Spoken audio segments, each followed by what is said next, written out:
تعالى لك ذكرك. صدق الله العظيم وصدق رسوله النبي الأمين الكريم، ونحن على ذلك لمن الشاهدين والشاكرين والحمد لله رب العالمين.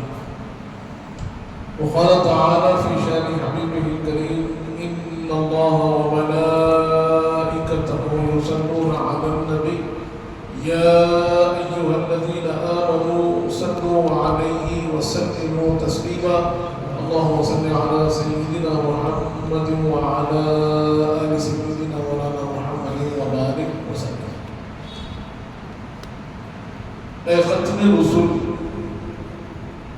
سید کل، سرور ذی شان، سلطانوں کے سلطان، تم قبلہ دل، کعبہ جان، مرکز عرفان اور حاصل ایمان.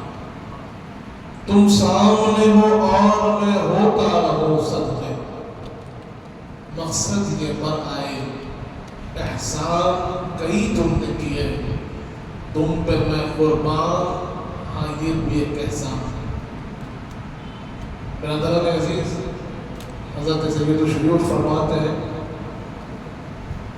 بنا نور سے اس معاملہ کسی کا،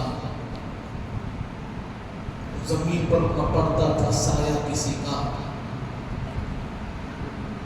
فرشتے جھلاتے تھے جھولا کسی کا، خمل جانتا تھا اشارہ کسی کا. برادران عزیز،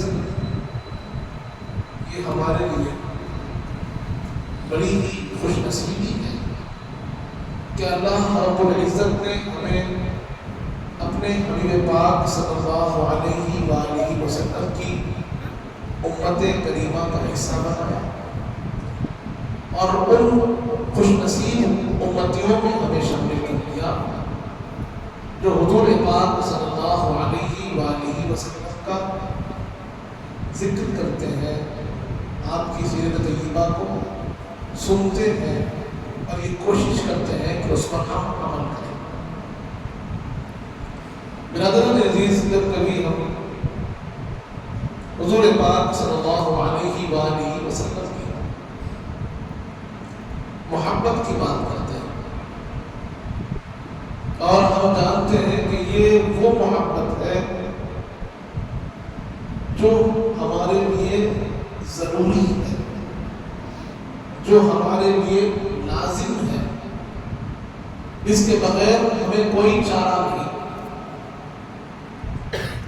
حدیث پاک ہمارے سامنے ہے، صحیح بخاری کی یہ حدیث بڑی مشہور ہے کہ حضور پاک ارشاد فرماتے ہیں: لا یؤمن احدکم حتی اکون احب الیہ من والدہ وولدہ والناس اجمعین. کہ کوئی شخص اس وقت تک کامل مومن نہیں ہوتا جب تک کہ وہ حضور پاک صلی اللہ علیہ وآلہ وسلم سے، اپنے والدین سے، اپنی اولاد سے اور تمام لوگوں سے بڑھ کر محبت کرتا. ایک یہ محبت لازم ایمان ہے کہ حضور پاک نے فرما دیا کہ اگر تمہارے دل میں میری محبت نہ ہوگی تو پھر تمہارے دل میں ایمان بھی مکمل نہیں ہوگا. ایمان کا کمال حاصل ہوتا ہے حضور پاک کی محبت سے. یہ صحیح بخاری کی حدیث ہے. اب کوئی یہ کہہ دے کہ ہاں محبت تو ہے، لیکن محبت بھی کیسی ہو، اس کی کیفیت بھی حضور پاک نے بیان فرما دی کہ عام محبت کی طرح نہیں. والدین جو تمہارے لیے سب سے زیادہ مخلوق میں محترم ہوتے ہیں، تمہاری ولادت کے باعث ہوتے ہیں، جن کے سبب تم پیدا ہوئے ہو، جنہوں نے تمہیں کھلا کر پلا کر یہاں تک پہنچا دیا کہ تم کامیاب و کامران ہوئے، ان کی جو محبت ہے اس سے بڑھ کر محبت حضور پاک سے ہو. اولاد جن کے لیے تم ساری محنتیں کرتے ہو، ساری مشقتیں اٹھاتے ہو، صبح شام اپنے آپ کو تکلیف میں ڈالتے ہو اس غرض سے کہ میرا بچہ کامیاب ہو جائے، ان کے آرام کی ضرورتیں پوری ہو جائے، ان کے تمام تکلیف کو میں دور کر دوں، اس کے لیے ہم کوشش کرتے ہیں وہ اولاد کی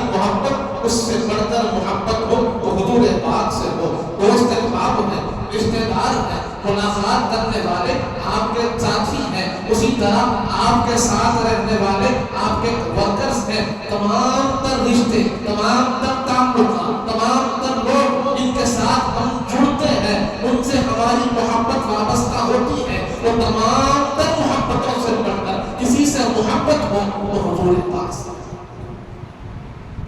محبت بھی ہونا، اور محبت ان تمام محبتوں سے بڑی ہونا۔ تو مشہور حدیث بات ہمارے سامنے ہے، ابو داؤد شریف میں حدیث موجود ہے۔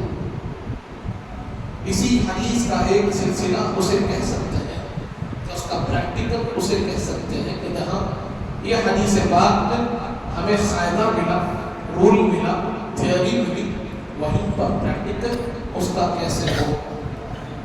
وہ حدیث بھی بڑی مشہور ہے، حضرت عمر فاروق رضی اللہ عنہ، جلیل القدر صاحب، حضرت عمر فاروق کے پاس ایک مرتبہ آپ حضرت عمر فاروق حضور کی بارگاہ میں حاضر ہیں، حضور پاک شفقت حضرت عمر سے پوچھتے ہیں، عمر بتاؤ مجھ سے کتنی محبت کرتے ہیں؟ دعوی محبت تو بتاؤ کتنی محبت کرتے ہو؟ تو عرض کیا یا رسول اللہ میرا مان آپ پر سے قربان، میں آپ سے بڑی محبت کرتا ہوں۔ حضور پاک نے پوچھا بتاؤ کتنی محبت کرتے ہو؟ تو عرض کیا میری اولاد آپ پر سے قربان، میرے والدین آپ پر سے قربان، میں آپ سے بڑی محبت کرتا ہوں۔ حضور پاک نے پھر پوچھا، حضرت عمر فاروق نے اس اشارے کو سمجھا اور عرض کیا یا رسول اللہ میری جان مجھے بڑی عزیز ہے، میری اپنی جان مجھے بڑی عزیز ہے۔ اور یہاں صحابہ کرام کے کردار کو بھی ہمیں سمجھنا ہوگا۔ وہ جانتے ہیں حضور پاک کے سامنے بیٹھے ہیں، وہ بتا رہے ہیں کہ ہمارے آقا جیسے ہمارے ظاہر کو دیکھتے ہیں ویسے ہی ہمارے باطن پر بھی آپ کی نظر کریم ہوتی ہے۔ آج جیسے ہماری زبان کچھ ہوتی ہے، دل کچھ ہوتا ہے، یہ صحابہ کرام کا کردار نہیں ہے، یہ مومنین کا کردار نہیں ہے۔ حضور پاک کے سامنے بیٹھے ہیں، حضرت عمر فاروق نے فرما دیا یا رسول اللہ ہر چیز سے بڑھ کر آپ سے محبت کرتا ہوں، لیکن میری جان مجھے بڑی عزیز ہے، میری جان مجھے بڑی پیاری ہے۔ حضور پاک سے یہ نہیں فرما دیا کہ کہہ دوں، لیکن جانتے تھے حضور پاک دل کی کیفیات کو بھی جانتے ہیں، کہہ بھی دوں تو جھوٹ پکڑا جائے گا۔ اور صحابہ کرام کی یہ شان نہیں کہ وہ غلط بیانی سے کام لے۔ آج ہم ان کے غلام ہیں، ہمیں یہ وسیلہ کو اختیار کرنے کی ضرورت ہے کہ حال کچھ بھی ہو جھوٹ ہماری زبان سے نہ نکلے۔ برادران عزیز، حضرت عمر فاروق نے جب یہ عرض کیا یا رسول اللہ میری جان مجھے بڑی عزیز ہے، حضور پاک نے آپ کو خلیل بلوایا اور اپنا دست کرم حضرت عمر فاروق کے سینے پر رکھ دیا اور کہا اب بتا۔ ادھر حضور پاک کے دست کرم کا یہ اثر رہا کہ حضرت عمر فاروق نے عرض کیا یا رسول اللہ میری جان بھی آپ پر سے فرمان ہے۔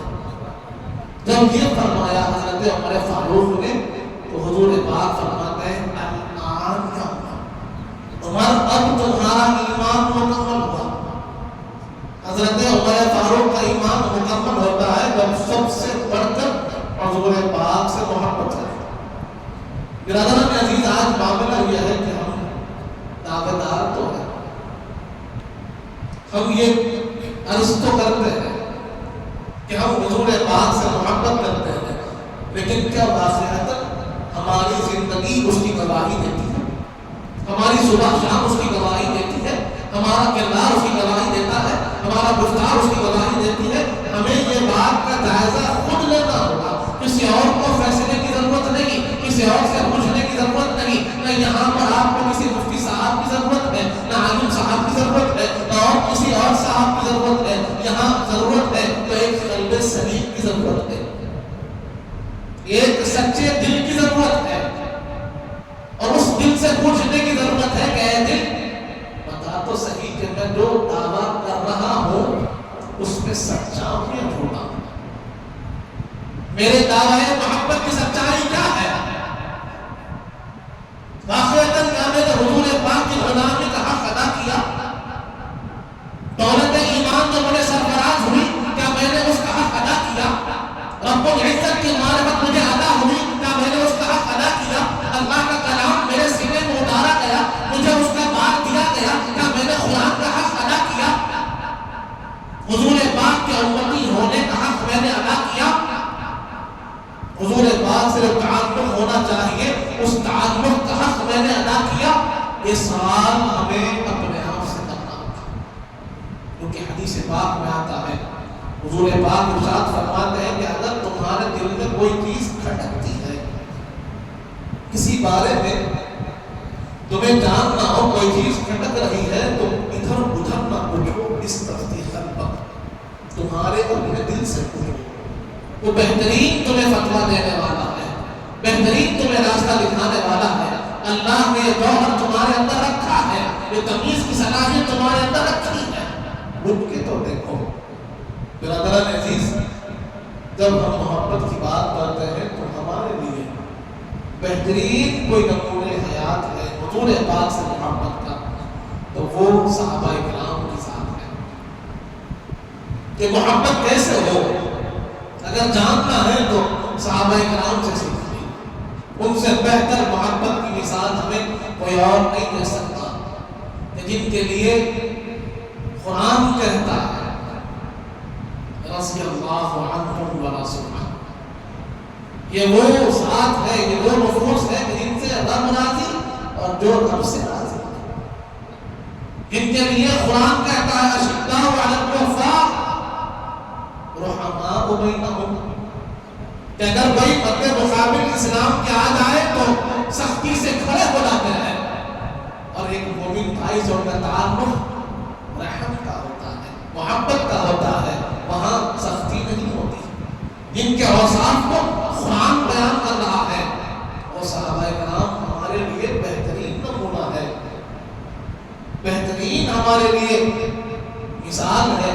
جب ہم جائزہ لے رہے ہیں، موازنہ کر رہے ہیں، اپنے آپ کو جانچ رہے ہیں، تو ذرا ان مثالوں کے سامنے اپنی زندگی کو رکھیے، تمہیں معلوم ہوگا کہ صحابہ کرام کی محبت کیسی تھی، حقیقی محبت کیسی ہوتی ہے، اور ہم جو آج محبت کے دعوے کر رہے ہیں ہماری محبت کہاں تک پہنچی۔ برادران عزیز، حدیث بات میں آتا ہے، حضرت شعبی رضی اللہ عنہ اس کی روایت فرماتے ہیں، ابن کثیر نے بھی اپنی تفسیر میں اس کو نقل کیا، علامہ جلال السیوطی نے اپنی تفسیر دور منصور میں اس کو نقل کیا، ابن حجر نے نقل کیا، بیہقی میں یہ حدیث ملتی ہے کہ ایک انصار صحابی رضی اللہ عنہ حضور پاک صلی اللہ علیہ وآلہ وسلم کی بارگاہ میں حاضر ہوئے، اور حاضر ہو کر عرض کیا، یا رسول اللہ صلی اللہ علیہ وآلہ وسلم، میں آپ سے اپنی اولاد سے بڑھ کر محبت کرتا ہوں، اپنے والدین سے بڑھ کر محبت کرتا ہوں، اور اپنی ذات سے بڑھ کر محبت کرتا ہوں۔ آگے عرض کیا، یا رسول اللہ، میں اپنے گھر میں ہوتا ہوں، اپنے گھر میں بیٹھا ہوں، گھر میں ہوتا ہوں، اور آپ کی یاد مجھے آ جاتی ہے، میں آپ کو یاد کرتا ہوں، آپ کی یاد مجھے بے چین اور بے قرار کر دیتی ہے، اور اس حد تک آپ کی یاد، آپ کی محبت مجھے بے چین کر دیتی ہے کہ میں سمجھتا ہوں کہ اگر میں آپ کے دیدار سے مشرف نہ ہوا، آپ کے چہرے انور کو نہ دیکھا، تو میں سمجھتا ہوں کہ میری جان نکل جائے گی، موت واقع ہو جائے گی، اتنا بے چینی محسوس کرتا ہوں، اور اس بے چینی کے باعث دوڑتا ہوا گھر سے نکل کر آپ کی بارگاہ میں حاضر ہو جاتا ہوں، آپ کے چہرے انور کو دیکھتا ہوں، دل کو سکون ملتا ہے، آپ کے دیدار سے مشرف ہوتا ہوں، دل کو سکون ملتا ہے، اطمینان ہو جاتا ہے، بے چینی دور ہو جاتی ہے، دل میرا شاد ہو جاتا ہے، خوشی سے دل بھر اٹھتا ہے، آپ کے چہرے کو دیکھتا ہوں۔ اس کے بعد عرض کیا، یا رسول اللہ، آپ کے دیدار سے مشرف ہونے کے بعد بے چینی تو دور ہو جاتی ہے، اطمینان حاصل ہو جاتا ہے، پھر ایک فکر آتی ہے جو بے چین کر دیتی ہے، مجھے فکر ہوتی ہے اپنے موت کی، مجھے یاد آتی ہے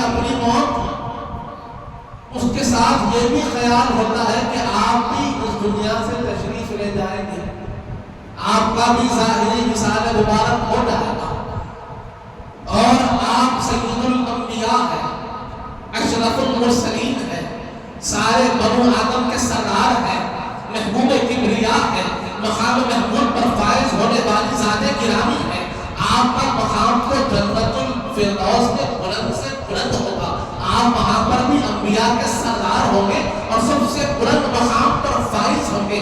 میں بھی آپ کا غلام، یقیناً آپ کی غلامی کے سبب جنت میں تو چلا جاؤں گا، لیکن شاید آپ کے درجے میں نہ پہنچ پاؤں، جنت کے جس مقام پر آپ فائز ہوں وہاں آپ کی صحبت سے مشرف رہوں، یہ خیال مجھے بے چین کر دیتا ہے کہ رب نے مجھے دنیا میں آپ کا صحابی بنا دیا ہے، آپ کی صحبت خاص مجھے عطا فرمائی ہے، آپ کی بارگاہ میں حاضری عطا فرمائی ہے، جب بھی دل بے چین ہوتا ہے گھر میں دوڑتا ہوں آتا ہوں، آپ کے دیدار سے مشرف ہوتا ہوں، دل ٹھنڈا ہو جاتا ہے، اس جنت میں بھی مجھے خیال آ رہا ہے آپ کا کہ اگر جنت میں بے چین ہو گیا آپ کے دیدار کے لیے تو کیا میں آپ کے دیدار سے مشرف ہو پاؤں گا، کیا وہاں بھی آپ کی صحبت میں بیٹھ پاؤں گا، وہاں بھی آپ کے چہرے اندر کو دیکھ پاؤں گا، یہ دل یہ خیال مجھے بے چین کر دیتا ہے، یہ خیال مجھے بے چین کر دیتا ہے، یہ خیال مجھے جینے نہیں دیتا۔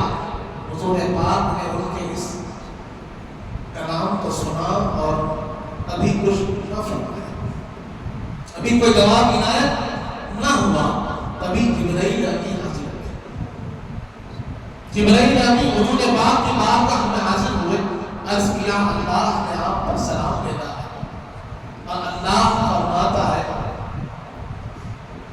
وَمَن يُطِعِ اللَّهَ وَالرَّسُولَ، کہ جو اللہ کی اطاعت اور رسول پاک صلی اللہ علیہ وآلہ وسلم کی اطاعت کرے فَأُولَٰئِكَ مَعَ الَّذِينَ أَنْعَمَ اللَّهُ عَلَيْهِمْ مِنَ النَّبِيِّينَ وَالصِّدِّيقِينَ وَالشُّهَدَاءِ وَالصَّالِحِينَ۔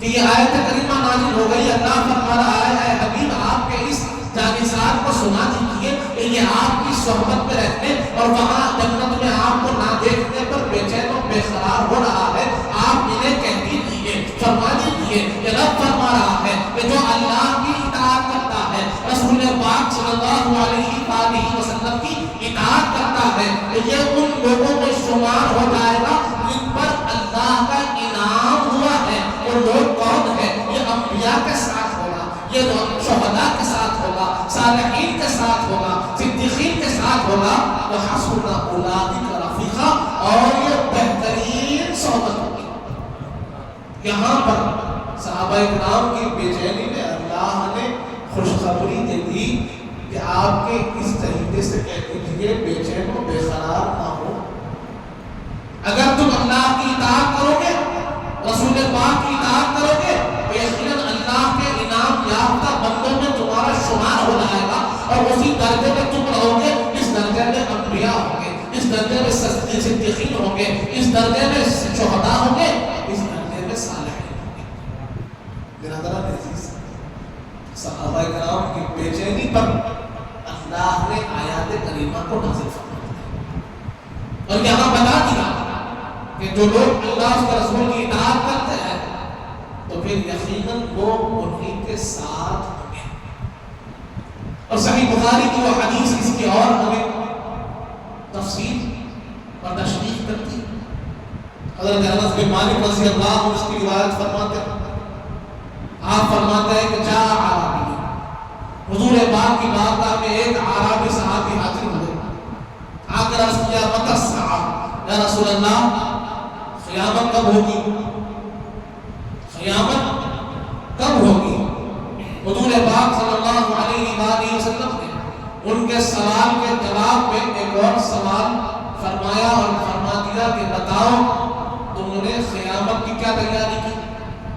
اگر قیامت کا سوال کر رہے ہو تو بتاؤ کہ تیاری کیا ہے؟ انہوں نے عرض کیا یا رسول اللہ، عربی صحابی ہے، دیہاتی صحابی ہے، گاؤں سے آئے ہوئے ہیں، عرض کیا کہ بہت زیادہ روزے تو نہیں رکھے، بہت کثرت سے نمازیں تو نہیں پڑھی، زکاتیں بہت زیادہ ادا نہ کی، لیکن میں اللہ اور اس کے رسول سے بڑی محبت کرتا ہوں، اللہ اس کے رسول سے بڑی محبت کرتا ہوں۔ جب یہ انہوں نے عرض کیا تو حضور پاک فرماتے ہیں انت مع من احببت، کہ تم جس سے محبت دنیا میں کرو گے قیامت میں اسی کے ساتھ اٹھو گے۔ حدیث پاک صحیح بخاری کی حدیث یہ بات بتا رہی ہے کہ دنیا میں جس سے محبت ہوگی، دنیا میں جس سے تعلق ہوگا، دنیا میں جس سے نسبت ہوگی، دنیا میں آدمی جس سے جڑا رہے گا، قیامت میں اسی کے ساتھ اس کا حشر ہوگا۔ اب یہاں فیصلہ ہمیں کرنا ہے کہ ہماری محبت کس سے ہے، ہمارا تعلق کس سے ہے، ہمارا جوڑ کس سے ہے، ہماری نسبت کس سے ہے۔ صبح شام ہمارا خیال کس کی طرف ہے، اس سے ہمارا خیال جڑا رہے گا، اس سے تعلق جڑا رہے گا۔ دنیا میں جس کے ساتھ رہیں گے حشر میں اسی کے ساتھ اٹھائے کریں گے۔ برادران عزیز، یہ خوشخبری حضور پاک نے فرمائی۔ حضرت انس بن مالک فرماتے ہیں کہ خدا کی قسم اس سے زیادہ بہتر دن میرا کوئی اور نہ تھا، جس دن میں نے سن لیا کہ میں اگر حضور پاک سے محبت کرتا ہوں تو دنیا میں ان کے ساتھ رہوں گا، حشر میں بھی ان کے ساتھ۔ حضرت ابوبکر صدیق سے محبت کرتا ہوں تو دنیا میں بھی ان کے ساتھ ہوں، حشر میں بھی ان کے ساتھ رہوں گا۔ حضرت عمر فاروق سے میری محبت ہے، دنیا میں ان کے ساتھ ہوں، حشر میں بھی ان کے ساتھ رہوں گا۔ کون فرما رہے ہیں؟ حضرت انس بن مالک فرما رہے ہیں۔ برادران عزیز، تو یہاں ہم نے جان لیا کہ محبت کے فائدے کیا ہیں۔ اگر تعلق سچا ہو، حضور پاک سے محبت سچی ہو، اگر اس کے تقاضوں کو ہم پورا کریں تو پھر ہمارا مقام جنت میں اسی جگہ ہوگا جہاں ہمارے آقا فرما ہوں گے۔ غلام بھی وہی ہوں گے جہاں آقا تشریف رکھتے ہوں گے۔ غلاموں کو آقا سے دور نہ کیا جائے گا اگر تعلق مضبوط ہوگا۔ برادران عزیز، تعلق مضبوط کیسے ہوتا ہے اس کو سمجھنا ہے تو ہمارے پاس خلفائے راشدین کی مثال ہے۔ کیونکہ آج اگر ہمیں جانچنا ہے، دعویٰ تو یہی ہے کہ نہیں ہمارا تعلق مضبوط ہے، ہر شخص یہی کہتا ہے، لیکن جیسے ہماری بات ہوئی کہ ہم آج جانچنا چاہتے ہیں، جائزہ لینا چاہتے ہیں کہ ہم اپنے دعووں میں کتنے سچے ہیں۔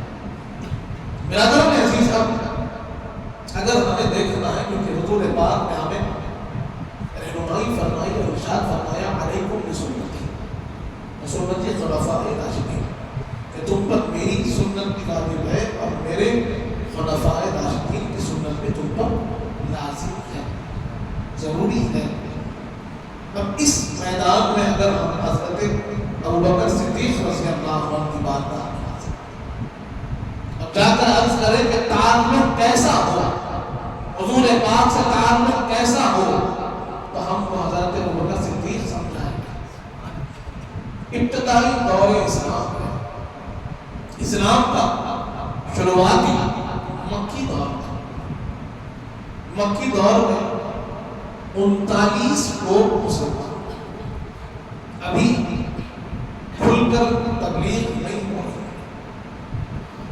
وہی لوگ جو جڑے ہوئے تھے انہیں کو سمجھایا جا رہا ہے، خاموشی کے ساتھ اسلام کو پہنچایا جا رہا ہے۔ اعلانیہ طور پر لوگوں کے سامنے پیغام اسلام ابھی پیش نہیں ہوا۔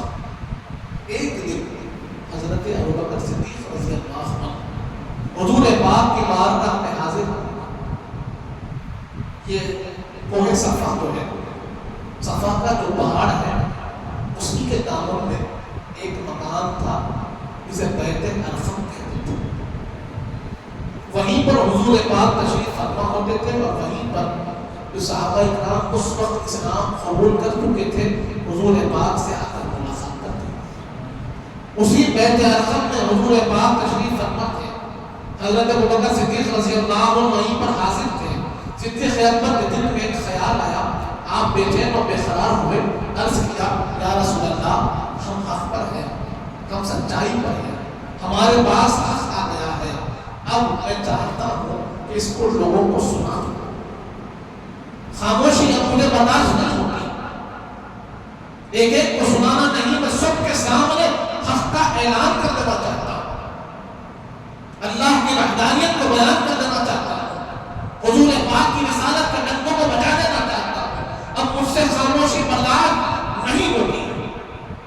حضور پاک نے کہا نہیں ہوگا، ابھی وقت نہیں ہوگا، ابھی وقت نہیں ہوگا۔ لیکن آپ نے میرا عرض کیا یا رسول اللہ آپ مجھے موقع دیجیے، میں جا کر حرم کعبہ میں سب کے سامنے گیا۔ حضور نے کہا کہ پھر اصرار ہوا،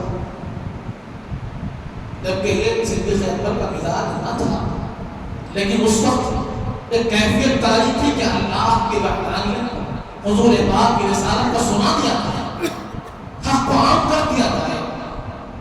اس پر آپ نے پھر عرض کیا یا رسول اللہ میں جا کر بیان کر دینا چاہتا ہوں۔ حضور پاک نے جب اصرار دیکھا تو اجازت مانگی، اجازت دی۔ حضرت ابوبکر صدیق نکلے اور جا کر لوگوں کے سامنے کھڑے ہو کر حق کا اعلان کر دیا، اللہ کی وحدانیت کا چرچا عام کر دیا، حضور پاک کی رسالت کی طرف لوگوں کو بلایا۔ اور ہم وہاں جانتے تھے کہ لوگ جانتے دشمن تھے، انہوں نے جب اس بات کو سنا تو وہ ٹوٹ پڑے حضرت ابوبکر صدیق پر۔ حضور پاک کے ساتھ ہے، حضور پاک کی طرف بھی وہ آمدہ ہوئے، صدیق اکبر حائل ہو کر سب کو اپنی طرف لے لیا۔ اب سارے مل کر حضرت ابوبکر صدیق رضی اللہ عنہ کو زد و بوم کرنے لگے، مارنے لگے، پیٹنے لگے، اور ان کا مقصد تو حضرت ابوبکر صدیق کو شہید کر دینا تھا۔ اور اتنا مارا اور یہ سمجھے کہ حضرت ابوبکر صدیق شہید ہو گئے۔ جب آپ کو بالکل بغیر حرکت اور بے حس پایا تو چھوڑ کر چلے گئے۔ لوگ جو خرید کے تھے اٹھے دیکھا یہ کہ بالکل آپ بے حس ہو گئے ہیں، بے حرکت ہو گئے ہیں، آپ کے اندر کوئی جان نظر نہیں آ رہی ہے۔ اٹھا کر حضرت ابوبکر صدیق کے گھر کو لے گئے۔ کئی دن آپ بے ہوش رہے، بے ہوشی سے ہوش آیا۔ آپ کی ماں، آپ کی اما جان آپ کو اپنے گود میں اٹھائے ہوئے ہیں، آپ کے والد، آپ کا قبیلہ سارا جمع بے چین و بے قرار ہے کہ کیا ہو گیا ہے، اور قبیلے والے یہ چاہتے ہیں کہ اب اگر کچھ ہو جائے گا تو ہم بدلہ لیں گے۔ سارا قبیلہ جمع ہے اور چاہتا ہے کہ حضرت ابوبکر صدیق کا بدلہ لیا جائے۔ اللہ نے صدیق اکبر رضی اللہ عنہ کو ہوش دیا، بے ہوشی سے ہوش میں آئے تو پوچھنے لگے کہ میرے آقا کیسے ہیں۔ پہلا سوال اپنی ماں سے یہی پوچھا کہ میرے آقا کیسے ہیں، میرے آقا کیسے ہیں، میرے آقا کیسے ہیں۔ اب صدیق اکبر کی زبان پر جو رت گئی ہے، اپنی ماں سے پوچھتے ہیں تو ایک ہی بات، بتاؤ میرے آقا کیسے ہیں۔ اپنے زخموں کا کوئی خیال نہیں، اپنی جان کا کوئی شعور نہیں، بس خیال ہے کہ اپنے آقا کا خیال ہے۔ آپ کی ماں نے کہا مجھے نہیں معلوم ان کے ساتھ کیا ہوا، ان کی کیا کیفیت ہے، میں نہیں جانتی، میں تمہاری پریشانی میں ہوں۔ آپ کے قبیلے والے ناراض ہو کر اٹھ کر چلے گئے کہ ہم ان کے لیے بیٹھے ہیں اور ادھر ان کی فکر لگی ہوئی ہے، ہمارے سے بات نہیں، ہمارا خیال نہیں۔ ان کے لیے بے چین بیٹھے قبیلے والے، لیکن ان کو خیال ہے تو اپنے آقا کا خیال ہے، اپنے سرکار کا خیال ہے، اپنے سرکار کا خیال ہے۔ قبیلے والے ناراض ہو گئے، اٹھ کر چلے گئے۔ ادھر صدیق اکبر رضی اللہ عنہ بے چین سے ایک ہی سوال پر سوال کیے جا رہے ہیں۔ زخموں سے چوٹ، نہ اٹھنا آ رہا ہے، نہ بیٹھنا آ رہا ہے، نہ کھانا آ رہا ہے، نہ پینا آ رہا ہے، بس سوال ہے تو بتاؤ میرے آقا کیسے ہیں۔ اما جان نے کہا کہ مجھے حقیقت نہیں معلوم ہے۔ صدیق اکبر نے کہا کہ اما جان ام جمیل ایک صحابیہ ہے، آپ جا کر ان سے پوچھو، ان کو معلوم ہوگا حضور پاک کی کیفیت کیا ہے۔ آپ کی اما جان حضرت ام جمیل کے پاس جاتی ہے، اسلام کی مخفی دور چل رہا ہے۔ ام جمیل سے جا کر کہا کہ میں ابوبکر کی ماں ہوں اور مجھے محمد صلی اللہ علیہ وآلہ وسلم کی کیفیت کے بارے میں جاننا ہے۔ بی بی ام جمیل نے کہا کہ میں آپ کو نہیں جانتی، میں ابوبکر کو نہیں جانتی، میں محمد صلی اللہ علیہ وآلہ وسلم کو نہیں جانتی، مجھے نہیں معلوم ہے۔ کیونکہ وہ جانتی نہیں تھی کہ سازش ہے کیا ہے، اس کے پیچھے کیا راز ہے۔ پھر آپ کی اما جان حضرت ابوبکر صدیق کے امان نے عرض کیا کہ میرا بیٹا زخموں سے چور ہے، نہ اٹھ پا رہا ہے نہ بیٹھ پا رہا ہے، اس کی طاقت کے لیے غذا کا پہنچنا ضروری ہے لیکن وہ کھانے پینے سے انکار کریا ہوا ہے۔ اور ابوبکر میرا بیٹا کہتا ہے کہ جب تک میرے آقا کی خبر نہ ملے گی نہ میں ایک گھونٹ پانی پیوں گا نہ ایک لقمہ کھانا کھاؤں گا، اگر اس کی جان بچانی ہے تو مجھے بتا دو کہ تمہارے آقا کیسے ہیں۔ بی بی ام جمیل نے کہا کہ دیکھو مجھے معلوم نہیں ہے کیا بات ہے، ہاں اگر تم چاہو تو میں چل کر تمہارے بیٹے کو دیکھ سکتی ہوں۔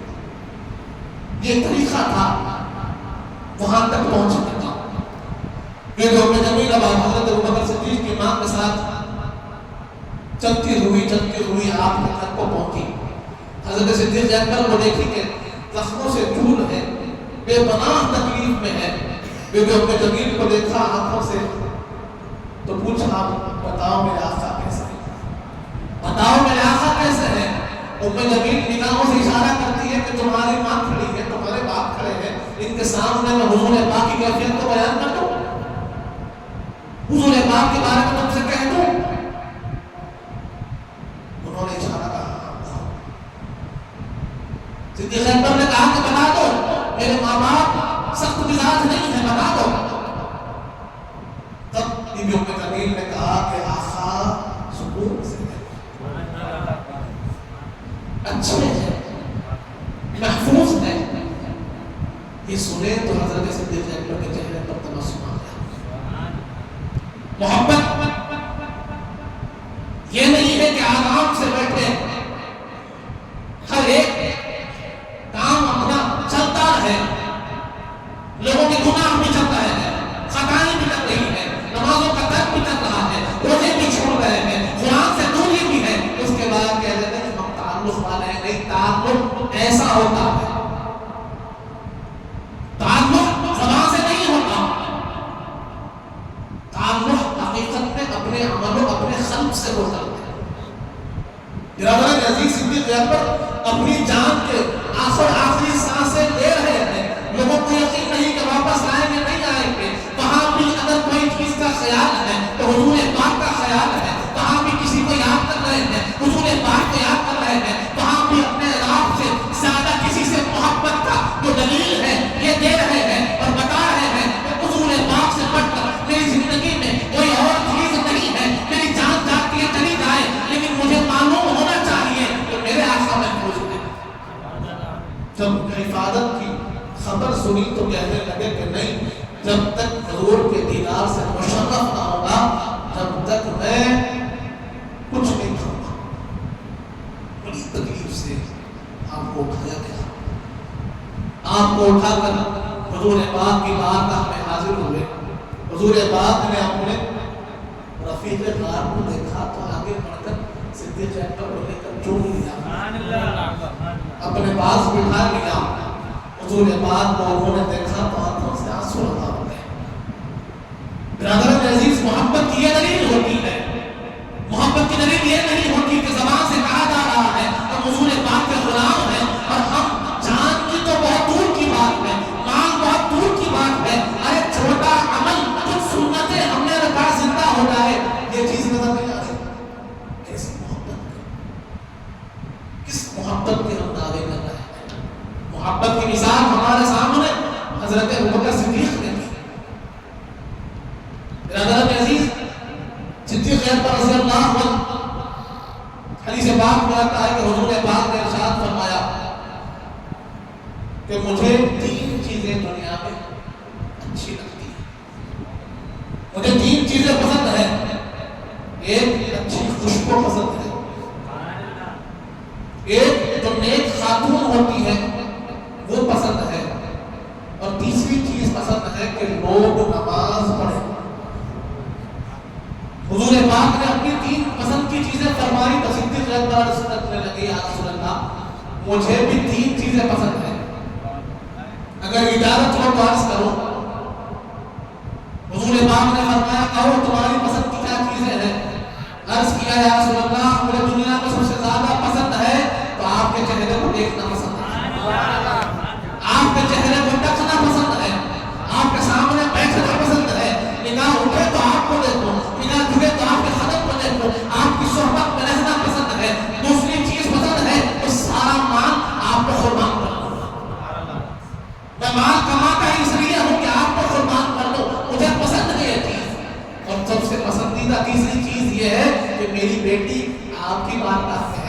یہ پسند ہے. محبت شروع ہوتی ہے حضور سے، محبت ختم ہوتی ہے حضور پہ. اس کی خدمت کے ساتھ برادران عزیز، محبت ایسی کرنی چاہیے. محبت ہو تو ایسی کہ اگر پوچھا جائے کہ پسندیدہ چیز کیا ہے تو بتا دیا کہ محبوب کے چہرے کو دیکھنا پسند ہے، محبوب پہ خرچ کرنا پسند ہے، اور میری بچی جو میرے محبوب کے ساتھ رہ رہی ہے وہ میرے لیے اعزاز ہے، وہ پسند ہے. برادران عزیز، اس بزنس پر ہے. آج ہم غلامی قدم کر رہے ہیں. ہمیں سوال اپنے آپ سے کرنا ہوگا کہ یہ جو ہم نے محبت کا معیار دیکھا ہے، ہماری محبت کس درجے پر ہے؟ کہ پہلے پائیدان پہ پہنچی کہ نہیں؟ یہ تو ایٹموسٹ ہے، یہ ہائیسٹ لیول ہم نے سن لیا. اب اس لیول پر ہم پہنچ رہے ہیں، اس راستے پر ہم نامزد ہے کہ نہیں ہے؟ ان کے طریقے پہ ہم چل رہے ہیں کہ نہیں ہے؟ ان کے قدموں کے نشان ہمارے سامنے ہیں کہ ہمارے قدم ان نشانوں کے پیچھے پیچھے جا رہے ہیں یا پھر ہم بھٹک رہے ہیں؟ یہ سوال ہم کو کرنا ہوگا. صرف زبان سے محبتوں کے دعوے کافی نہیں. برادران عزیز، دوسری ذات گرامی ہے تو حضرت عمر فاروق کی. حضرت عمر فاروق رضی اللہ عنہ، آپ کا انداز بھی نرالا ہے، محبت کے لگے. لیکن وہ عمر جن کے نام سے خیسر و کسرا کامتے ہو، وہ عمر جن کے نام سے حضور پاک فرماتے ہیں کہ عمر جس راستے تم چلتے ہو شیطان اپنا راستہ بدل لیتا ہے، وہ عمر کہ جس کا نام سینے پہ لکھ دو تو لوگوں کو ذہنوں میں جو خواب آتے ہیں، راتوں میں خوابوں سے لوگ ڈرتے ہیں نا، خالی ان کا نام سینے پہ لکھ دو، خواب ختم ہو جائیں گے، بیماری ختم ہو جائے گی، ڈر ختم ہو جائے گا. وہ عمر ہے، خلیفۃ المسلمین ہے، خلیفۃ المسلمین. آپ کا یہ انداز تھا کہ رات میں نکل کر اپنے اطراف و اکناف میں رہنے والے جو مسلمان ہوتے ان کے گھروں کے پاس سے گزرتے، ان کی تکلیفوں کو سنتے اور پھر اس کا خاموشی سے علاج بھی کرتے. ایسے ہی رات کے ایک دورے میں آپ ایک مقام سے گزرے تو وہاں کچھ سنائی دیا، رک گئے. اندر سے ایک بوڑھی خاتون حضور پاک کی محبت میں اشعار پڑھ رہی ہے. اشعار کا ترجمہ یہ ہے کہ سارا سلام ہو تو حضور پر ہو، سارا درود ہو تو حضور پر ہو. یہ مجھے موقع ملا کہ میں نے حضور پاک کے چہرے انور کو دیکھ لیا. اب اللہ سے یہ دعا ہے میرے آقا کے چہرے کا دیدار حشر میں بھی ہو جائے. اللہ میرے گناہوں کو معاف کر دے، اللہ میرا حشر حضور پاک کے ساتھ کر دے. اور یہ کہتے ہوئے اس پیارے انداز میں وہ خاتون حضور پاک کی یاد میں اپنے آپ کو پیش کر رہی تھی، حضور پاک کی یاد میں اللہ کے سامنے اپنا معروضہ پیش کر رہی تھی کہ حضرت عمر فاروق پر ایک رزق طاری ہو گئی اور آپ نے دروازے پہ دستک دی. رات کا بڑا حصہ گزر گیا، دروازے پہ دستک دی تو خاتون نے آواز دی، کون ہے؟ آپ نے عرض کیا عمر. تو خاتون نے کہا کہ عمر کا اس وقت کیا کام ہے؟ عمر کا اس وقت کیا کام ہے؟ کہ حضرت عمر فاروق کا اپنے رعایا کے ساتھ تعلق بھی معلوم ہو رہا ہے کہ کتنا آپ نے ان کو موقع فراہم کیا، کتنا زیادہ ان کو حق ادا دیا کہ وہ چاہے تو آپ کو سوال بھی کر سکتی ہے کہ آپ کے یہ ٹائم پہ عمر آپ کیوں آئے ہو؟ انہوں نے کہا کوئی خاص بات نہیں. حضرت عمر فاروق فرماتے ہیں کوئی خصوصی بات نہیں ہے، آپ دروازہ کھولے، اللہ تم پر رحم کرے اور تم سے کچھ پوچھنا چاہتا. دروازہ کھولا گیا، حضرت عمر فاروق اندر تشریف لے گئے اور کہا کہ وہ اشعار پھر ایک مرتبہ سنا. تم جو حضور پاک کی شان میں اشعار کہہ رہے تھے، حضور پاک کی محبت میں تم اشعار کہہ رہے تھے، پھر ایک مرتبہ وہ اشعار سنا دو، وہ اشعار سنا دو. خاتون نے دیکھا فاروق اعظم کی آنکھوں میں آنسو روا ہے، فاروق اعظم پر ایک رقت طاری ہے، حضور پاک کی محبت ان پر چھائی ہوئی ہے. تو انہوں نے پھر وہ اشعار سنا دیے. اس کے بعد جب آخر میں جب دعائیہ کلمات خاتون ادا کرنے لگی تو حضرت عمر نے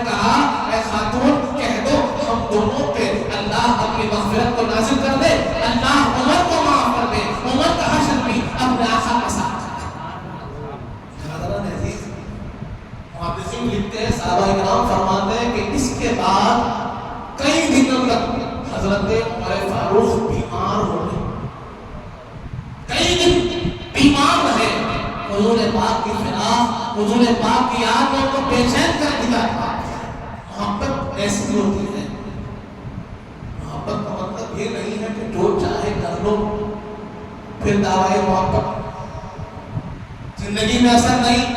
دعوی محبت، ارے محبت تو یہ ہے کہ اپنے محبوب کا نام سننے کو بے چین و بے قرار ہونا۔ برادران عزیز، محبت کی ایک مثال حضرت بلال کی ہے۔ عاشق رسول ایسے بھی کوئی پیدا نہیں ہوئے جو حضرت بلال ہے۔ حضرت بلال وہ ہے، ہم نے جانا ہے کہ آپ کا مالک جب آپ کو اپنی ریت پر لٹا دیتا اور کہتا کہ بلال اسلام کو چھوڑ دے ورنہ تو جان سے چلا جائے گا، تیرے گوشت کو جلا جلا کر میں مجھے ختم کر دوں گا، تجھ پر پتھر برسائے جائیں گے یہاں تک کہ تیرا خون ختم ہو جائے، تجھے اتنی دیر تک ریت پر لٹا دوں گا کہ تم بے ہوش ہو جائے، اسلام کو چھوڑ دے۔ حضرت بلال وہ تھے سب کچھ چھوڑ دیا، اسلام نہ چھوڑا، زبان پر ایک ہی کلمہ ہمیشہ رہا، احد احد احد احد، اللہ ایک ہے، وحدہ لا شریک ہے۔ میں سب چھوڑ سکتا ہوں، حضور پاک کو نہیں چھوڑ سکتا، توحید کو نہیں چھوڑ سکتا، اسلام کو نہیں چھوڑ سکتا۔ حضور پاک حضرت بلال کے اس تکلیف کو دیکھتے بے چین ہو جاتے، بے قرار ہو جاتے، بے ساختہ آپ کی آنکھوں سے آنسو روا ہو جاتے۔ اور یہ منظر حضرت ابوبکر صدیق بھی دیکھ رہے تھے۔ صدیق اکبر کے بعد جب مال آیا، آپ نے دو گنا خدمت کی حضرت بلال کی۔ حضرت بلال کے بدلے میں بہترین آپ کے پاس غلام تھا، لے جا کر لے دیا۔ دیکھنے والے نے کہا کہ ابوبکر تم اچھا غلام ایک برے غلام کے بدلے میں لے جا رہے ہو، یہ تو ناکارہ ہو چکا ہے، اس کے زبان پر صرف اللہ اللہ ہوتا ہے، احد احد ہوتا ہے، نہ کام کر رہا ہے نہ کاج کر رہا ہے، صرف اپنے حبیب کی یاد میں رہتا ہے۔ صدیق اکبر نے کہا اسے تم بیکاری سمجھتا ہے، وہی تو کام کی جیت ہے، وہی تو کام کی جیت ہے۔ اچھا غلام دے کر، مضبوط غلام دیا، حضرت بلال کو لا کر حضور پاک کی بارگاہ میں عرض کیا، یا رسول اللہ میں نے آپ کے بلال کو خرید لیا، میں نے آپ کے بلال کو خرید لیا۔ حضور پاک نے کہا ابوبکر اللہ تم کو اچھا رکھے، تم نے میرے بلال کو خریدا۔ عرض کیا یا رسول اللہ صرف خریدا نہیں، آپ کی خاطر بلال کو آزاد کر دیا۔ اب بلال غلام نہیں ہے، آزاد ہے، وہی بلال حضور پاک کا وصال ہو گیا۔ ظاہری پتہ فرمائی ہوئی تو مدینہ کی گلیوں میں حضور پاک کو ڈھونڈتے ہوئے بہے، صحابہ کرام کو پکڑ پکڑ کر پوچھ رہے ہیں بتاؤ میرے آقا کہاں ہے، میرے سرکار کہاں ہے، میرے آقا کہاں ہے۔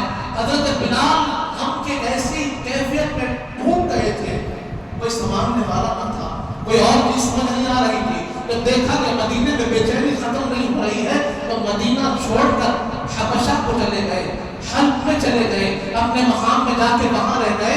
6 مہینے بعد حضور پاک نے خواب میں حضرت بلال سے فرمایا بلال تمہیں ہماری یاد نہیں آتی، تمہیں ہماری یاد نہیں آتی، کیا تمہارے ہم سے ملنے کا وقت نہیں ہوا ابھی کہ 6 مہینے سے تم مدینے سے دور ہو۔ آپ کہتے ہیں خواب سے اٹھا، میں نے اس منظر کو دیکھا تھا، خواب سے اٹھا، اونٹنے میں سوار ہو کر مدینے کو نکل پڑا، مدینے میں آیا پھر ڈھونڈنے لگا میرا آقا کہاں ہے بتاؤ، میرا آقا کہاں ہے بتاؤ، گلیوں میں نہ ملے، کوچوں میں نہ ملے۔ تو حضور پاک کی خبر انور پر گئے اور اتنا روئے اتنا روئے اتنا روئے کہ حضور پاک کی خبر انور کی مٹی تر ہو گئی۔ حضرت بلال بے ہوش ہو گئے، ہوش میں آئے، مدینے میں کوہرام مچ گیا کہ مؤذن رسول آ گئے ہیں، حضرت بلال آ گئے ہیں۔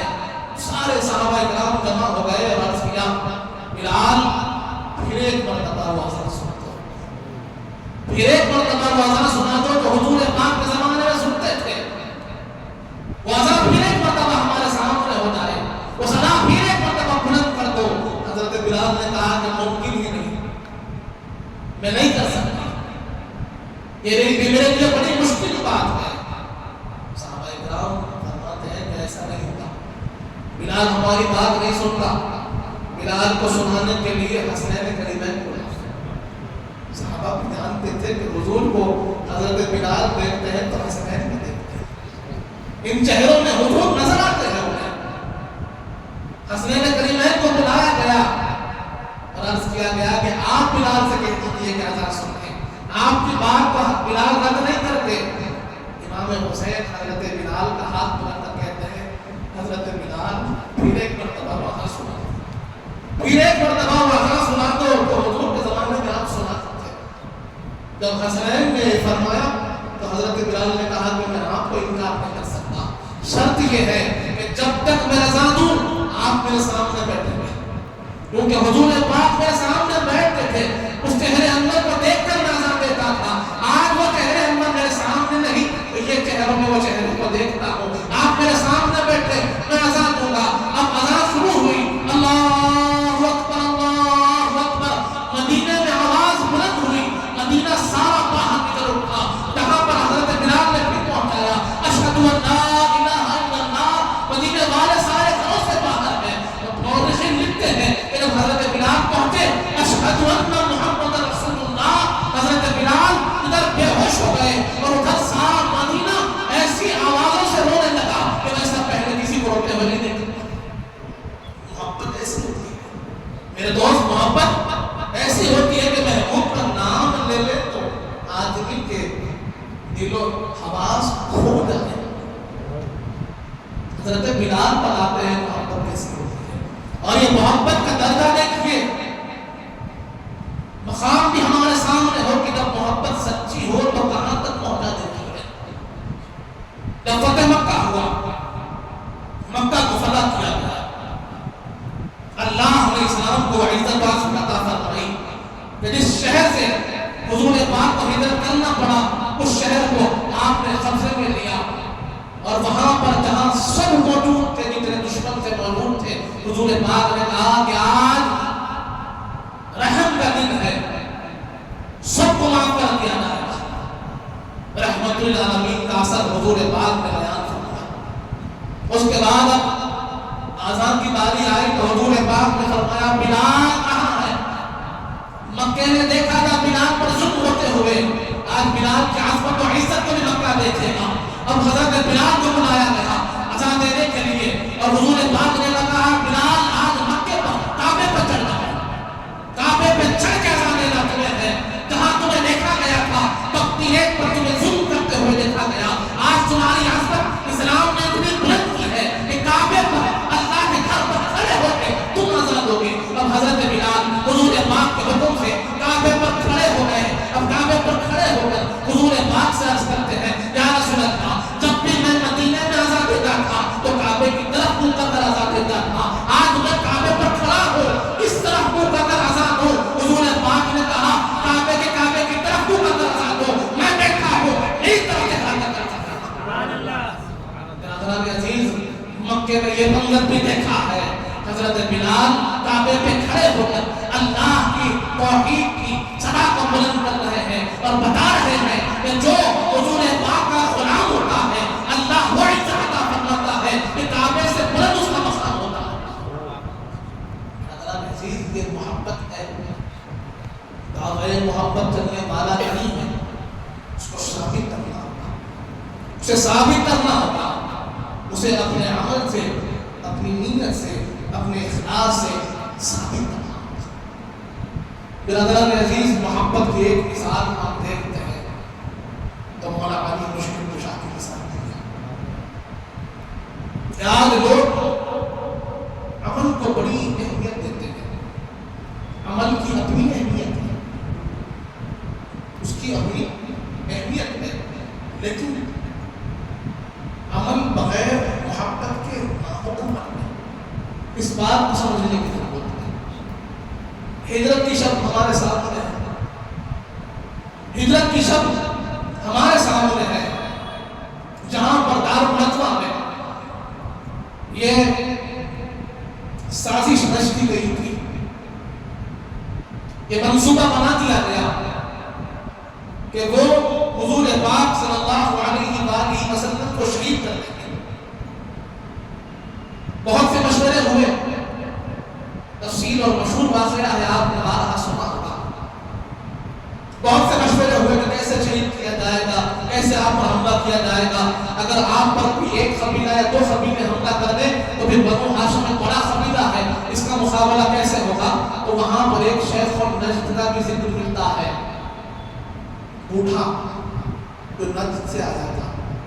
معلقین لکھتے ہیں کہ کوئی اور نہیں، ابلیس تھا جو ایک انسانی شکل میں وہاں موجود تھا، اور اس نے مشورہ دیا کہ تم لوگ ایسے کرو کہ سب ایک ایک ہر قبیلے سے لے لو، ہر قبیلے والوں کو جمع کر لو، ایک ایک دو دو نوجوان ایک ایک قبیلے سے لے لو اور سب مل کر حملہ کر دو، کیونکہ بنو ہاشم اگرچہ کہ بہت بڑا قبیلہ ہے لیکن سارے قبیلوں سے بدلہ نہیں لے سکتا۔ اس کے مشورے کو قبول کر لیا گیا اور سارے قبیلے مل کر حضور پاک پر حملہ کرنے کو تیار ہے، لیکن جو بندے چاہتے ہیں نہیں ہوتا، جو رب چاہتے ہیں ہوتا۔ رب کی مرضی کے سامنے بندوں کی نہیں چلتی۔ سارے قبیلے جمع ہو گئے، سارے مکے والے جمع ہو گئے، سب نے منصوبہ بنا دیا کہ نعوذ باللہ حضور پاک پر حملہ کر دیا جائے گا، لیکن ادھر اللہ نے اعلان کر دیا، اے حبیب اسی رات آپ کو ہجرت کرنی ہے۔ ایک طرف آپ ابو بکر کو حکم کیجیے کہ سواریوں کو تیار کر دے، ایک طرف آپ علی کو حکم کیجیے کہ وہ یہ سامان تیار کرے اور آپ کے بستر پر آ کر لیٹ جائے۔ صدیق اکبر سواریاں تیار کریے۔ حضور پاک صلی اللہ علیہ وسلم نے مولا علی مشکل کشا کو اپنی چادر مبارک دے دی اور فرمایا کہ علی یہ میرا بستر ہے، اس پر لیٹ جانا، یہ ضمانتیں ہیں، فلاں کی ہے دے دینا، فلاں کی ہے دے دینا، فلاں کی ہے دے دینا، اس کے بعد صبح ہو امانتیں لوٹا دینا اور میرے سے آ کر مدینے میں ملنا، مجھ سے مدینے میں ملاقات کرنا۔ مولا علی مشکل کشا حضور پاک صلی اللہ علیہ وآلہ وسلم کے بستر پر چادر مبارک لے کر لیٹ گئے، تبھی حضرت ابوبکر صدیق تشریف لائے۔ حضرت ابوبکر صدیق رضی اللہ عنہ حضور پاک کی تلاش میں آئے اور بستر پر چادر اوڑے ہوئے دیکھا تو فرمایا یا رسول اللہ سواریاں تیار ہے، چلیے۔ یا رسول اللہ سواریاں تیار ہے، چلیے۔ مولا علی مشرق گشا نے چادر ہٹائی اور فرمایا ابو بکر میں علی ہوں، حضور پاک پر تشریف لے گئے ہیں، فلاں کنویں کے پاس کھڑے ہیں، میں علی ہوں تو حضور پاک کے بستر پر لیٹا ہوں۔ یہاں ایک بات آپ کی توجہ کی طرف، یہ بات کو غور کیجئے، صدیق اکبر وہ صبح شام حضور پاک کے ساتھ رہتے ہیں، جب مولا علی حضور پاک کے بستر پر لیٹے تو آپ نہ پہچان سکے کہ علی ہے یا نبی ہے، نبی ہے یا علی ہے، صدیق اکبر پہچان نہ سکے۔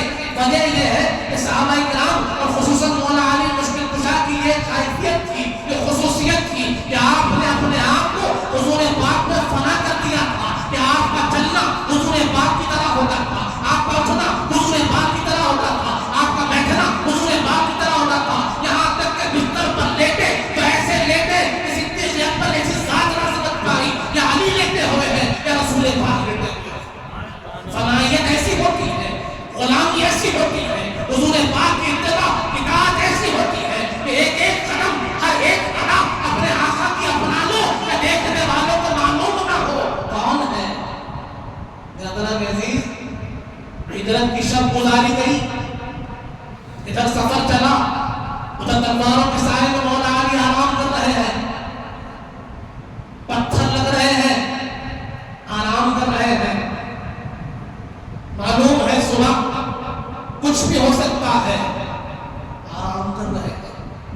صبح ہوئی، حضور پاک کو تشریف لے گئے، مولا علی مشکل کشا باہر تشریف لائے، ہاتھ میں تھیلیاں، فرمایا فلاں ادھر آؤ یہ تمہاری امانت ہے، فلاں ادھر آؤ یہ تمہاری امانت ہے، فلاں ادھر آؤ تمہاری امانت ہے۔ یہاں پر ایک کردار، ایک کیریکٹرسٹک، ایک وصف جو ہمیں حاصل کرنا ہے تو حضور پاک کی شان تھی کہ لوگ آپ کو جانتے تو صادق و امین کہہ کر جانتے، خیر بھی مانتے تو صادق و امین کہہ کر مانتے، اور اپنی امانتیں اگرچہ کہ اختلاف دین تھا، آپ کی اختلاف کرتے تھے، آپ سے دشمنی کرتے تھے، لیکن امانت رکھاتے حضور پاک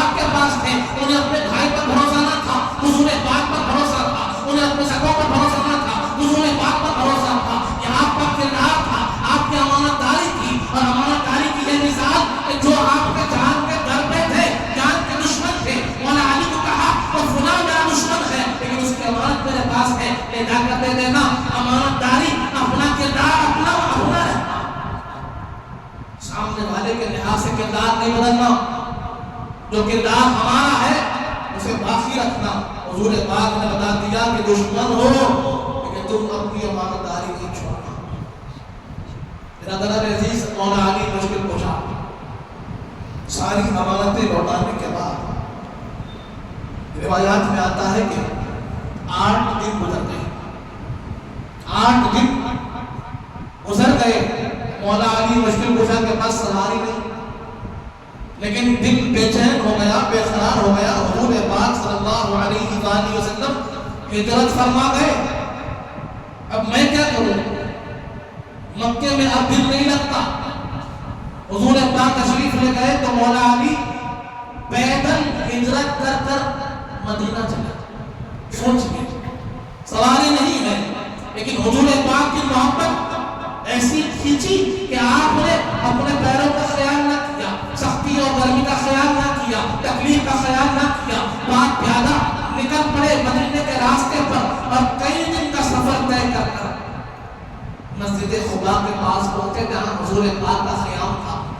لوگوں نے اعلان کیا علی آ گئے، علی آ گئے۔ حضور پاک کے چہرے پر مسرت تبسم، کہاں ہے میرا علی؟ بلاؤ۔ مولا علی مشکل کشا حضور پاک کی بارگاہ میں حاضر ہو رہے ہیں تو پیر سارے کٹے ہوئے ہیں، خون بہہ رہا ہے لیکن اس کا خیال نہیں ہے، چہرے پر نظر ہے تو حضور پاک کی، نگاہ ڈھونڈ رہی ہے تو حضور پاک کو۔ حضور پاک سے ملاقات کی، حضور پاک کے پاس پہنچے تو وہاں جانے کے بعد پھر قدم نہ اٹھے، اس سے پہلے قدم نہ اٹھے، لیکن جب حضور پاک کو دیکھ لیا تو پیروں کی حالت اتنی ابتر تھی، اتنی خراب ہو چکی تھی کہ کئی دن تک مولا علی کو چلنے میں دشواری تھی، لیکن آپ نے حضور پاک کی محبت میں مکہ مکرمہ سے مدینہ منورہ پیدل ہجرت فرمائی۔ اس کے بعد جب افاقہ ہوا، لوگوں سے ملاقات ہوئی، صحابہ کرام نے پوچھا علی ہجرت کی شب تلواروں کے سائے میں کیا آپ کو ڈر نہیں لگا؟ وہاں پر سارے قبیلے در پہ تھے، آپ پر امانت ہے، اگر کوئی تلوار آپ پر چل جاتی لوگ آپ پر حملہ کر دیتے، کیا آپ کو ڈر نہ لگا؟ کیا آپ پر خوف طاری نہ ہوا؟ مولا علی مشکل کشا کی ذات ہے، حیدر کرار ہے، فاتح خیبر و حنین۔ آپ فرماتے ہیں خدا کی قسم اس سے بہتر نیند مجھے آج تک نہیں آئی، جو نیند مجھے بستر رسول پر آئی اس سے بہتر نیند مجھے کبھی نہیں آئی۔ صحابہ کرام نے کہا کہ اس کی وجہ کیا ہے؟ تو آپ فرماتے ہیں وجہ یہ ہے کہ ہر رات جب سونے لیٹتا تو یہ خیال ہوتا کہ صبح ہوگی یا نہیں ہوگی، شاید کہ اللہ نیند ہی میں میرے روح کو خمس کر دے، شاید کہ پھر میرے صبح میسر ہو یا نہ ہو، ہر رات اس بات کا خوف ہوگا۔ لیکن جس رات میں حضور کے بستر پر لیٹا مجھے یقین تھا کہ صبح ہوگی، مجھے یقین تھا کہ حضور پاک نے فرما دیا علی یہ امانت تمہیں دینی ہے تو امانتیں لوٹاؤں گا۔ حضور پاک نے مجھے فرما دیا تھا علی آ کر مجھ سے مدینے میں ملاقات کرنا، تو میرا یقین تھا، میرے آقا نے فرما دیا کہ میری ملاقات میرے آقا سے ہوگی تو پھر میرا ایمان ہے میری ملاقات میرے آقا سے ہوگی، اس لیے مجھے یقین تھا کہ مجھے کچھ نہیں ہوگا۔ تعلق و محبت، یقین و ایمان ایسا ہوتا ہے۔ برادران عزیز، زبان سے ایمان کی بات کرنا بڑی آسان ہے، تعلق کی بات کرنا آسان ہے، یقین کی بات کرنا آسان ہے، لیکن آج ہم دیکھ رہے ہیں چھوٹے چھوٹے مسئلوں میں، چھوٹی چھوٹی باتوں پر لوگوں کے ایمان گر جا رہے ہیں، چھوٹے چھوٹی باتوں پر لوگوں کے یقین ٹوٹ رہے ہیں۔ کوئی کسی جادوگر کے پاس بھاگ رہا ہے، کوئی کسی مشرک کے پاس بھاگ رہا ہے، کوئی فلاں کے پاس بھاگ رہا ہے، اللہ کی ذات پر بھروسہ نہیں رہا، اللہ کی ذات پر بھروسہ، حضور پاک کے کہنے پر بھروسہ ایسے ہوتا ہے جیسے مولا علی نے کیا۔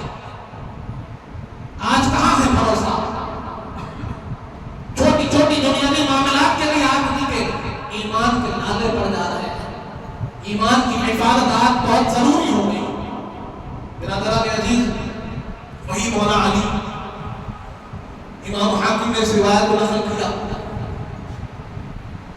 امام احمد بن حنبل نے اس روایت کو نقل کیا، بڑی مشہور روایت ہے کہ ایک رات ایک دن حضور پاک صلی اللہ علیہ وآلہ وسلم کے پاس مولا علی حاضر تھے، اور حضور پاک صلی اللہ علیہ وآلہ وسلم مولا علی مشکل کشا گئے، زانوں پر چہرے انور پر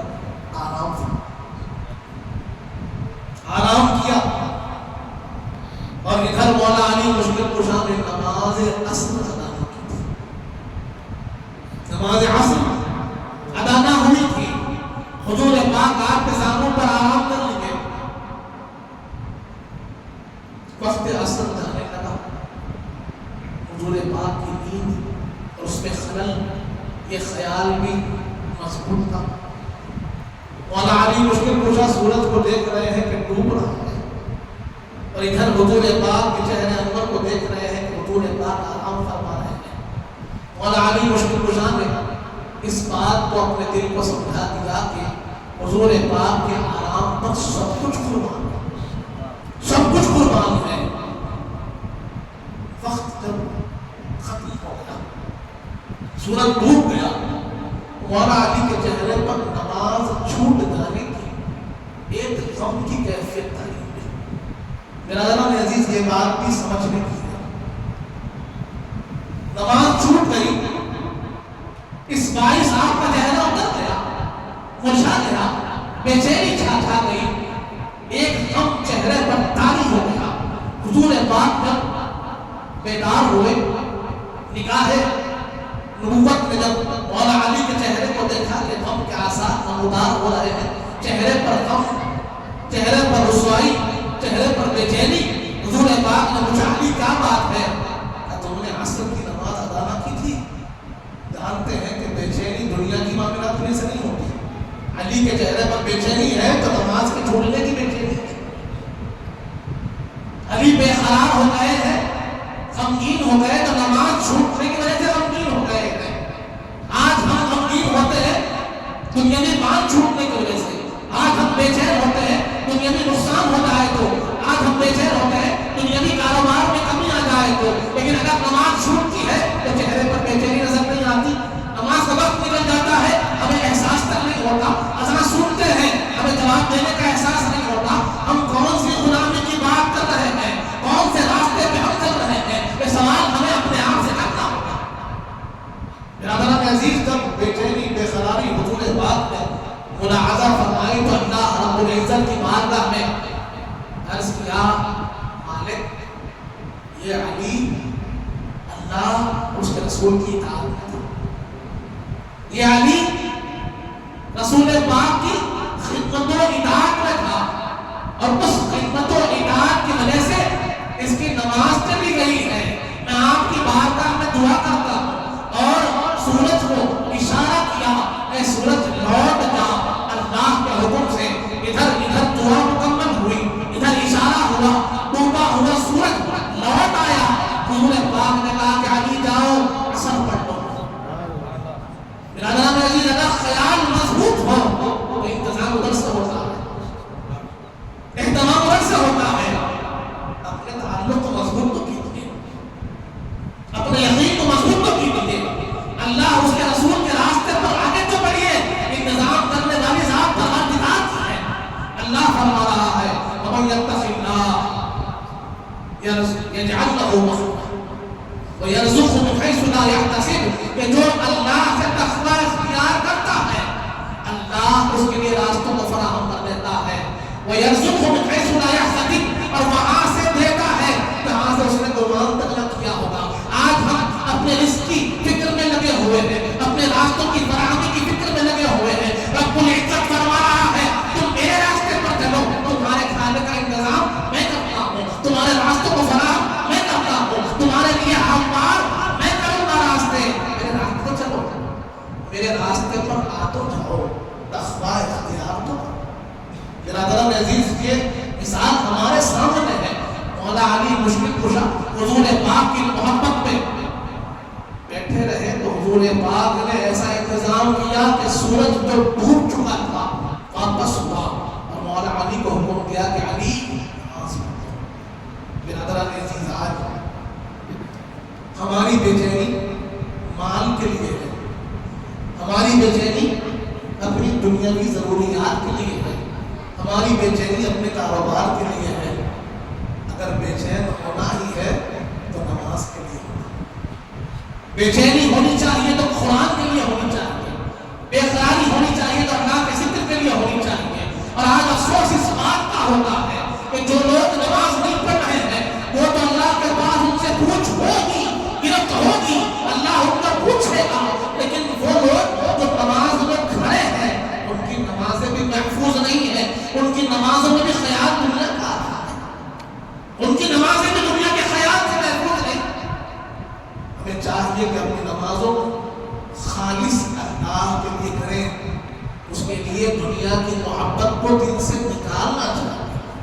اس کی اہمیت کم ہوگی تو پھر خیال بھی کم ہوگا۔ جس چیز کی جتنی اہمیت ہوتی ہے آدمی اس کا اتنا ہی فکر کرتا ہے، اتنا ہی اسے خیال آتا جاتا ہے۔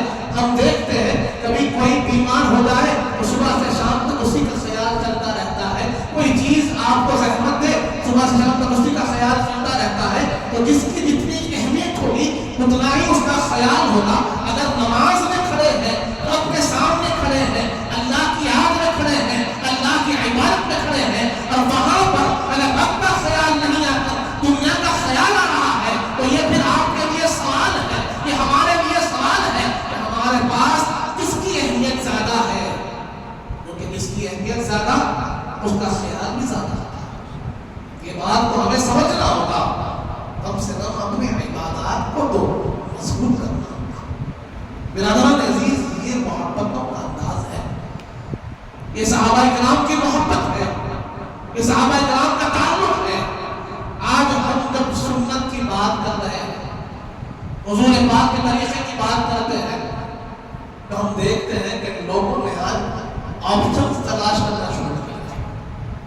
لوگ آپشنز تلاش کر رہے ہیں، یہ بھی تو ہے نا، وہ بھی تو ہے نا، یہ روایت بھی ہے، وہ روایت بھی ہے، یہ بھی کر سکتے ہیں، یہ بھی چھوڑ سکتے ہیں۔ تو سنت پر عمل کیسے ہوتا ہے وہ بھی ہم ایک واقعے سے سیکھ لیں تو بڑا اچھا ہوگا۔ مولا علی مشکل کشا کی محبت کی بات کر رہے ہیں، آپ کی اتباع سنت کی بات کر رہے ہیں، تو یہ واقعہ بڑا مشہور ہے، سادہ واقعہ ہے لیکن درس بہت بڑا۔ آج ہمارے لیے ضروری درس ہے کہ ایک مرتبہ حضور پاک صلی اللہ علیہ وآلہ وسلم اپنے صحابہ کرام کے ساتھ ایک راستے سے گزر رہے تھے۔ حضور پاک آگے آگے چل رہے تھے، آپ کے صحابہ کرام پیچھے پیچھے چل رہے تھے۔ وہ راستہ درختوں والا راستہ تھا۔ اکثر ہوتا یہ ہے کہ راستوں کے اطراف میں درخت لگائے جاتے ہیں تاکہ راستے پر چھاؤں ہو۔ ویسے ہی ایک راستہ تھا جہاں سے حضور پاک گزر رہے تھے، اس کے دو طرف درخت لگے ہوئے تھے، اور جہاں حضور پاک راستے سے گزرے تو وہاں ایک درخت کی ٹہنی تھوڑی سی نیچے کو جھکی ہوئی تھی۔ حضور پاک جب اس ٹہنی کے پاس سے گزرے تو اپنا سر انور جھکا کر آگے بڑھے، سر انور جھکایا، آگے بڑھ گئے۔ صحابہ کرام بھی وہاں سے گزر گئے، اور مولا علی مشکل کشا جب وہاں سے گزرے تو آپ نے بھی اپنا سر جھکا کر آگے بڑھے۔ بظاہر مورخین یہ بتاتے ہیں کہ مولا علی مشکل کشا اور حضور پاک صلی اللہ علیہ وسلم کے خط میں تھوڑا سا فرق تھا۔ جہاں حضور پاک کو ٹہنی لگنے کا خوف تھا وہاں مولا علی کو ٹہنی لگنے کا خوف نہ تھا۔ صحابہ کرام نے اس بات کو محسوس کیا، غور کیا کہ مولا علی مشکل کشا ٹہنی کے پاس سے گزرے، ٹہنی لگنے کا خوف نہ تھا، پھر بھی آپ نے اپنا سر جھکا لیا۔ جب اپنے مقام پر پہنچے تو وہاں پر صحابہ کرام نے پوچھ لیا کہ اے علی، ہم نے آج عجیب بات دیکھی، ہم نے عجیب بات دیکھی۔ مولا علی نے پوچھا بتاؤ کیا بات دیکھی؟ تو انہوں نے عرض کیا بات یہ دیکھی کہ آپ ٹہنی کے پاس سے گزرے، آپ اس درخت کے پاس سے گزرے، اور ہم نے دیکھا کہ ٹہنی لگنے کا خوف آپ کو نہ تھا، آپ کو کوئی زحمت کا خوف تو نہ تھا، پھر بھی آپ نے اپنا سر انور وہاں کیوں جھکا لیا؟ مولا علی مشکل کشا سے جب یہ سوال ہوا تو آپ نے فرمایا اے میرے صحابہ، آپ نے ٹہنی کے لگنے کو اور نہ لگنے کو دیکھا، میں نے اپنے آقا کے سر انور کو دیکھا کہ میرے آقا کا سر انور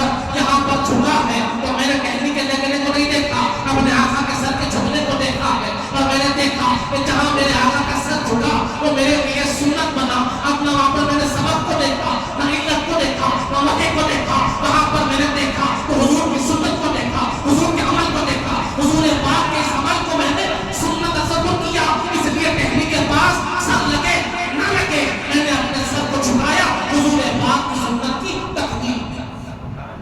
میرا دران عزیز، جہاں لوگ آج بہانے تلاش کرتے ہیں سنت سے دور ہونے کے، عمل سے بچنے کے، وہاں پر مولا علی ہمیں سکھا رہے ہیں کہ تمہیں سنت کی طرف آگے بڑھنا چاہیے۔ بہانے تلاش نہ کرو، حضور پاک کے عمل مبارک کو دیکھو کہ جو حضور پاک کا عمل مبارک ہے اسے تمہیں پورا کرنا ہوگا۔ آج ہم سنتوں سے دور نظر آتے ہیں، آج لوگ پوچھتے ہیں دعوی محبت کی دلیل کیا ہے؟ ایک دلیل بڑی آسان، حضور پاک کی محبت سچی ہے، اس کی دلیل کیا ہے؟ اب ہم نے واقعات سنے تو دل یہ کہتا ہے کہ بھائی یہ لیول پہ تو نہیں پہنچ سکتے، صدیق اکبر کا لیول بہت ہائی، فاروق اعظم کا لیول بہت ہائی، مولا علی مشکل کشا کا لیول بہت ہائی، ویسا عمل تو ہمارا نہیں ہو سکتا، حضرت بلال جیسی محبت ہماری نہیں ہو سکتی، لیکن اب ہماری محبت کی دلیل کیا بنتی ہے؟ ہم ایسا کیا کریں کہ اپنی محبت پر دلیل ثابت ہو جائے، یہ بات قائم ہو جائے کہ ہم حضور پاک کے غلام ہیں، حضور پاک کے امتی ہیں اور حضور پاک کے راستے پر چل رہے ہیں، ہم جو محبت کے دعوے کر رہے ہیں وہ سچے ہیں، کیسے ثابت ہو؟ حضور پاک نے اس کا آسان راستہ بتا دیا، کیونکہ حضور پاک جانتے تھے کہ ہم بھی کمزور ہیں، کمزوروں کے لیے بھی راستے کی ضرورت ہے، کچھ ایسے امتی بھی آئیں گے جو کمزور آئیں گے، ان کے لیے بھی معاملے کو فراہم کر دیا جائے۔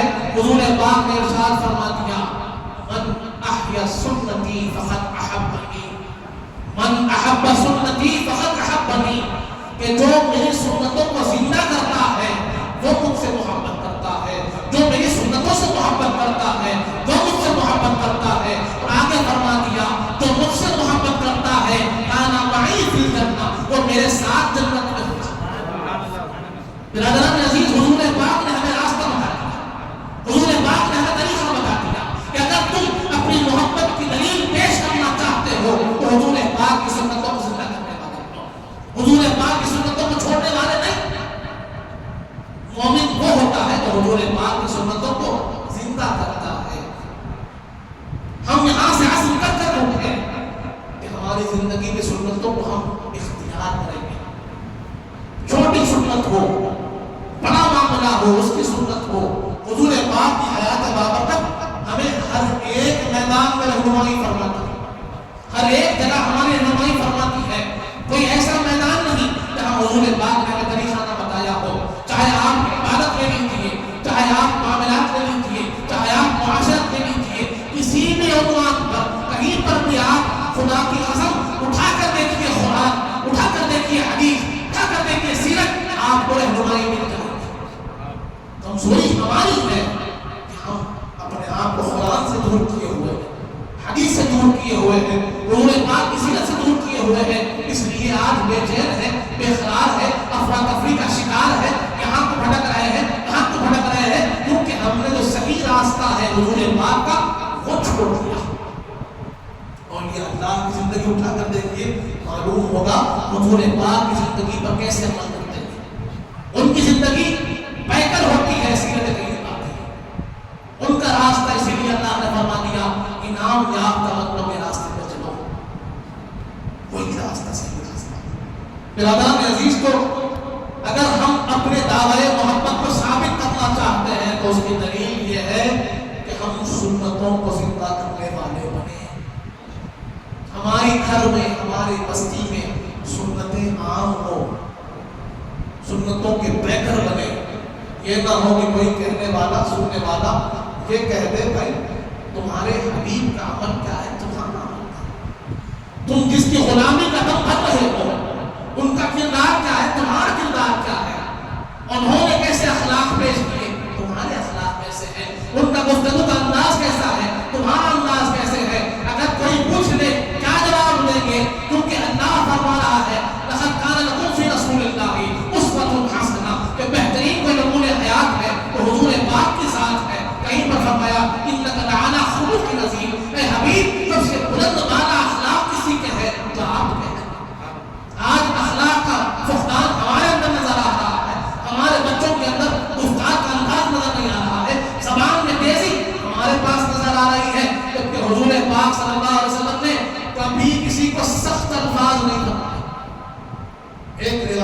پیش کرتا ہوا بات کو ختم کروں. حضرت انس بن مالک حضور پاک صلی اللہ علیہ وآلہ وسلم کے غلام، حضور پاک کے خادم، برسوں آپ نے خدمت کی، کئی سال بچپن سے حضور پاک کی خدمت میں رہے، سال ہر سال آپ نے خدمت کی. اور آپ عرض کرتے ہیں کہ ایک وقت ایسا بھی آیا، حضرت انس بن مالک فرماتے ہیں کہ میرے دل میں خیال آیا کہ اتنے سال گزر گئے، حضور پاک نے آج تک مجھے کوئی سخت لفظ نہیں فرمایا، کبھی نہیں ڈانٹا، کبھی اپنے خادم کو نہیں ڈانٹا. حضرت انس بن مالک کہتے ہیں کہ یہ خیال اب مضبوط ہوتا ہوا ایک وقت یہ بھی خیال آیا کہ مجھے حضور پاک کی ڈانٹ سننی ہے. کیا خواہش کیا کہی؟ حضرت انس بن مالک فرماتے ہیں کہ میرے دل میں خواہش جاگی کہ میں حضور پاک کی ڈانٹ سنوں. اتنے سال میں نہیں سنا، 10 سال گزر گئے، میں نے حضور پاک کی ڈانٹ نہیں سنی، ہم روز خدمت میں ہوں. حضرت انس بن مالک فرماتے ہیں کہ اب میرے دل میں خواہش جاگی کہ میں حضور پاک کی ڈانٹ سنوں. تو ایک دن میں نے یہ تہیہ کر لیا، اس بات کو عزم کر لیا، ارادہ کر لیا کہ آج میں حضور پاک کی ڈانٹ سنوں گا. خادم خاص حضور پاک کی ڈانٹ سننا چاہتے ہیں اور فرماتے ہیں کہ میں نے کیا کیا، حضور پاک نے مجھے ایک کام سے بھیجا کہ انس جاؤ یہ کام کر کر آؤ. تو میں سوچ لیا کہ آج میں حضور پاک سے ڈانٹ سنوں گا، اس لیے میں وہ کام میں تاخیر کرنے لگا، کام میں عمدن تاخیر کی. بازار میں کھڑے ہو کر کچھ چل رہا تھا، کھڑے ہو کر دیکھنے لگا کہ اب کچھ دیر ہو جائے گی، حضور پاک کے پاس جاؤں گا تو مجھے حضور پاک ڈانٹیں گے. اتنے سال میں نے کبھی ڈانٹ نہیں سنی، آج سنوں گا. حضرت انس بن مالک کہتے ہیں اسی غرض سے میں جا کر بازار میں کھڑا ہو گیا. بہت دیر گزر گئی، بہت دیر گزر گئی. کچھ دیر گزر جانے کے بعد، بہت دیر گزر جانے کے بعد جب میرے دل میں خیال آیا کہ اب لوٹوں تو حضور پاک مجھے ڈانٹیں گے، تبھی میں نے ایک ٹھنڈے ہاتھ کو اپنے پشت پر محسوس کیا، دستے کرم کی ٹھنڈک کو محسوس کیا. پلٹ کر دیکھتا کیا ہوں، حضور پاک کا چہرے انور میرے سامنے ہے اور حضور پاک پوچھتے ہیں انس اتنی دیر ہو گئی، کوئی تکلیف تو نہیں؟ حضرت انس بن مالک فرماتے ہیں کہ ایسا خیالدار آقا میں نے نہیں دیکھا کہ جہاں پر میں ڈانٹ سننا چاہتا تھا، حضور پاک میری محبت میں مجھے تلاش کرتے ہوئے باہر نکل گئے، بازار میں آ کر مجھ سے پوچھتے ہیں انس کوئی تکلیف تو نہیں ہوئی؟ اس آقا کے غلام ہم ہیں اور ہمارا کردار کہ ہم چھوٹی چھوٹی باتوں پر جھگڑا کر رہے ہیں، چھوٹی چھوٹی باتوں پر لڑائی جھگڑا ہم میں عام ہو گیا، قتل غارت گری ہم میں عام ہو گئی، ظلم زیادتی ہمیں عام ہو گئی. ارے جس نے جینا سکھایا ہے ان کی غلامی کا کم کر رہے ہیں، جس نے عرب کو سدھار دیا، عرب کے سرزمین کو ایک ایسا گلستان بنا دیا کہ جس کی تعریف رب ذوالجلال فرما رہا ہے. اب ان کے غلام اگر جھگڑا کرنے لگے تو کیا ہوگا؟ یہ سوال ہم سے کرنا ہے کہ حضور پاک جو راستہ بتائے ہیں کیا ہم اس پہ چل رہے ہیں؟ کہ ہمارا کردار ویسا ہے جیسے حضور پاک نے ہمیں سمجھایا؟ کہ ہمارے اخلاق ویسے ہیں جیسے حضور پاک نے ہمیں بتایا؟ میلاد ان محفلوں کے انعقاد کا بنیادی مقصد ہی یہ ہے کہ نوجوانوں کو حضور پاک کی سیرت سے، حضور پاک کے اخلاق سے، حضور پاک کے کردار سے، حضور پاک کے تعلیمات سے، حضور پاک کی سنتوں سے، حضور پاک کے احکامات سے جوڑ دیا جائے. یہی مقصد ہے محفلوں کا کہ ہم حضور پاک کی سیرتوں کو سیکھیں، سیرت پاک کو سیکھیں، آپ کی سنت کو سیکھ کر اپنی زندگی میں امپلیمنٹ کریں، اپنی زندگی کا حصہ بنائیں. اگر ہم نہیں کریں گے تو کون کرے گا؟ خیر کرے. حضور پاک کی سنت ہم زندہ نہیں کریں گے تو غیر آپ زندہ کریں گے. یہ ذمہ داری ہماری ہے اور یہی چیز ہماری محبت کی دلیل بھی ہے. برادران عزیز، تو یہی چند میرے معروضات ہیں کہ جہاں ہم محبت کا دم بھرتے ہیں وہاں ہمارا اخلاق، وہاں ہمارا کردار، وہاں ہمارے افعال، وہاں ہمارے اعمال بھی اس کی گواہی دیں، جیسے صحابہ کرام نے ہمیں کر کر بتایا ہے. اللہ تعالیٰ سے دعا جب تک زندہ رکھ سلام پر موت کی ایمان پر دے.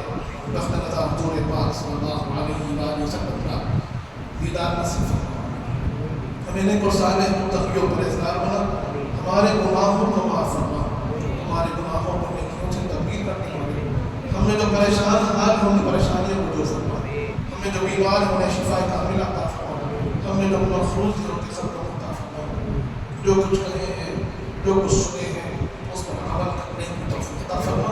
حضور پاک صلی اللہ علیہ وآلہ وسلم کا سچا غلام و امتی بنا، اہل بیت اطہار کا غلام بنا، صحابہ کرام کا چاہنے والا بنا، اولیاء اللہ کا چاہنے والا بنا، ان کے بتائے ہوئے راستے پر چلنے کی توفیق عطا فرما۔ وصلی اللہ تعالی علی خیر خلقہ سیدنا محمد وعلی آلہ وصحبہ وسلم، والحمد للہ۔